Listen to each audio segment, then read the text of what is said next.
আসসালামু আলাইকুম। আমি গত পরশুদিন মালয়েশিয়াতে এসেছি 2 দিন আগে। এর মধ্যে মালয়েশিয়ার 3 জন মন্ত্রীর সাথে বৈঠক হয়েছে।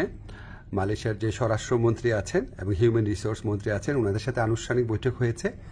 ট্রেডের যে মন্ত্রী আছেন ওনার সাথে অনানুষ্ঠানিকভাবে আলোচনা হয়েছে। তো এখানে কিছু অগ্রগতি সাধিত হয়েছে, সেটা আপনাদের সাথে শেয়ার করতে চাচ্ছি।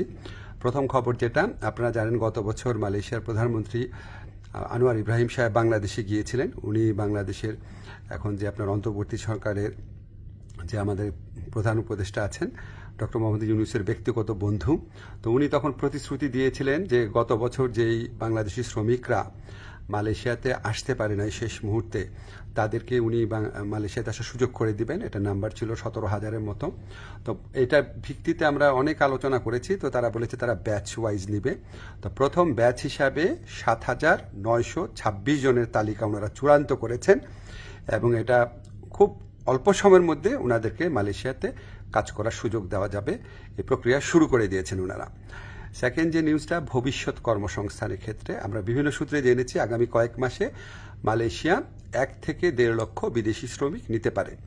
তো আমাদেরকে মালয়েশিয়ার যে ইন্টেরিয়র হিউম্যান রিসোর্স মিনিস্টার আছে উনি আশ্বস্ত করেছেন লোক দেওয়ার ক্ষেত্রে বাংলাদেশকে সর্বোচ্চ অগ্রাধিকার দেওয়া হবে। বাংলাদেশ থেকে সবচেয়ে বেশি লোক নেবেন ওনারা, এটুকু আশ্বাস আমরা পেয়েছি। তো আমরা অনুরোধ করেছিলাম বাংলাদেশে যারা রিক্রুটিং এজেন্ট আছে তাদের সবার জন্য যেন উন্মুক্ত করে দেওয়া হয়, যাতে সবাই লোক পাঠানোর সুযোগ নিতে পারে। এটা আমরা অনেক ভালোভাবে বুঝিয়ে বলেছি। তো ওনারা বলেছেন ওনারা এটা ভালোভাবে বিবেচনা করে দেখবেন, আমাদেরকে অচিরেই ওনারা এই ব্যাপারে সিদ্ধান্ত জানাবেন। তো আমাদের একটা বড় অগ্রগতি যেটা হয়েছে, আমি মালয়েশিয়ার যে ইন্টেরিয়র মিনিস্টার আছে ওনাকে রিকোয়েস্ট করেছিলাম, আমাদের শ্রমিকরা মাল্টিপল ভিসা পায় না, সিঙ্গেল এন্ট্রি পায়, অন্য দেশের শ্রমিকরা পায় মাল্টিপল এন্ট্রি। তো এটা নিয়ে বেশ কিছুক্ষণ কথা হয়েছে। উনি আমাদেরকে শুধু প্রতিশ্রুতি দেন নাই, ওনার সাথে যারা কর্মকর্তারা ছিল তাদেরকে এই ব্যাপারে দ্রুত পদক্ষেপ নেওয়ার জন্য নির্দেশ দিয়েছেন। আর আমি বলেছি যে মালয়েশিয়ার যারা ইরেগুলার হয়ে গেছেন, যে শ্রমিক ভাইরা আছেন তাদেরকে রেগুলারাইজ করা বা বৈধ করা যায় কিনা। তো ওনারা বলেছেন ওনারা মাঝে মাঝে এটা করেন, আর গত বছর করেছেন। আর ওনারা বলেছেন যে যাদের পাসপোর্ট এক্সপায়ার্ড হয়ে যায়, ভিসা এক্সপায়ার্ড হয়ে যায়, তাদের ক্ষেত্রে এটা হয়তো করা সম্ভব হবে না। তখন আমি বলেছি দেখেন অনেক সময় আছে যে মালিকের গাফলতির কারণে বা মালিকের ত্রুটির কারণে এটা হয়, তো সেগুলি আলাদাভাবে বিবেচনা করা যায় কিনা ওনারা প্রতিশ্রুতি দিয়েছেন, ওনারা এটা বিবেচনা করে দেখবেন।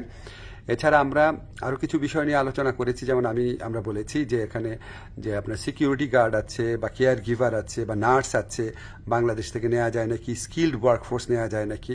ওনারা আগ্রহ দেখিয়েছেন, এ ব্যাপারে আমাদের আলোচনা অব্যাহত থাকবে।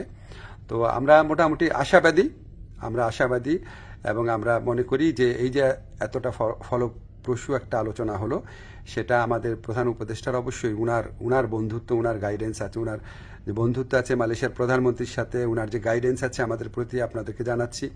ব্যক্তিগতভাবে উনি মালয়েশিয়ার শ্রম বাজার নিয়ে ব্যক্তিগতভাবে উনি আমাদেরকে নির্দেশনা দিচ্ছেন, বৈঠকে বসছেন, ওনার কথা মতোই আমরা কাজ করছি। আর আমাদের এখানে প্রধান উপদেষ্টার যে স্পেশাল এনভয় আছে লুৎফে ভাই, উনি আলোচনায় অংশ নিয়েছেন, অনেক অবদান রেখেছেন। আমাদের প্রবাসী কল্যাণ মন্ত্রণালয়ে যারা আছেন তারা গত কয়েক মাস ধরে চেষ্টা করে যাচ্ছেন বিষয়গুলো এগিয়ে নেওয়ার জন্য। আপনাদের দোয়া ছিল, এই জন্য এতটুকু অগ্রগতি হয়েছে। আপনারা দোয়া করবেন আমরা যেন মালয়েশিয়া যারা শ্রমিক ভাই আছে বা যারা আসতে চান তাদের যেন সত্যিকারে কল্যাণকর কিছু করতে পারি। ধন্যবাদ আপনাদের সবাইকে।